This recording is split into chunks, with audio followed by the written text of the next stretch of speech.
ایک مرتبہ کا ذکر ہے کہ امام حسین علیہ السلام اپنے کچھ ساتھیوں کے ساتھ بیٹھے ہوئے کھانا تناول فرما رہے تھے۔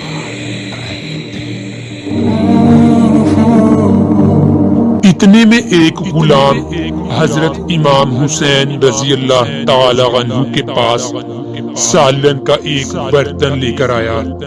جب وہ غلام سالن کا برتن لے کر حضرت امام حسین علیہ السلام کے پاس پہنچا تو اس کے ہاتھ سے برتن چھوٹ گیا اور زور سے نیچے گر گیا۔ سالن والا برتن غلام کے ہاتھ سے چھوٹنے ہی سارا سالن حضرت امام حسن علیہ السلام کے اوپر جا گرا۔ جب اس غلام سے یہ سب کام سرزد ہو گیا تو وہ غلام بے حد گھبرا گیا اور حضرت امام حسن رضی اللہ تعالی عنہ کے سامنے یہ آیت پڑھنے لگا، وَالْقَاظِمِينَ الْغَيْظَ، یعنی جو لوگ غصے کو پی جانے والے ہیں۔ تو حضرت امام حسن رضی اللہ تعالی عنہ نے یہ آیت سنتے ہی فرمایا، جس کا مفہوم ہے کہ میں نے غصے کو پی لیا ہے۔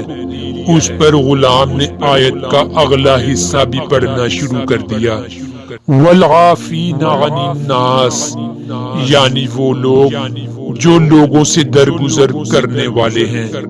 حضرت امام حسن رضی اللہ تعالی عنہ نے غلام سے فرمایا، جس کا مفہوم ہے کہ جاؤ میں نے معاف کیا۔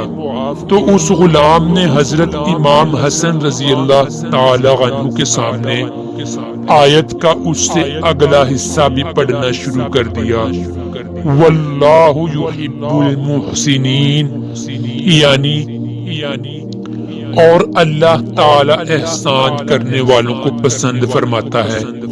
تو حضرت امام حسن رضی اللہ تعالی عنہ نے اپنے غلام سے فرمایا، جس کا مفہوم ہے کہ جاؤ میں نے تمہیں آزاد بھی کر دیا۔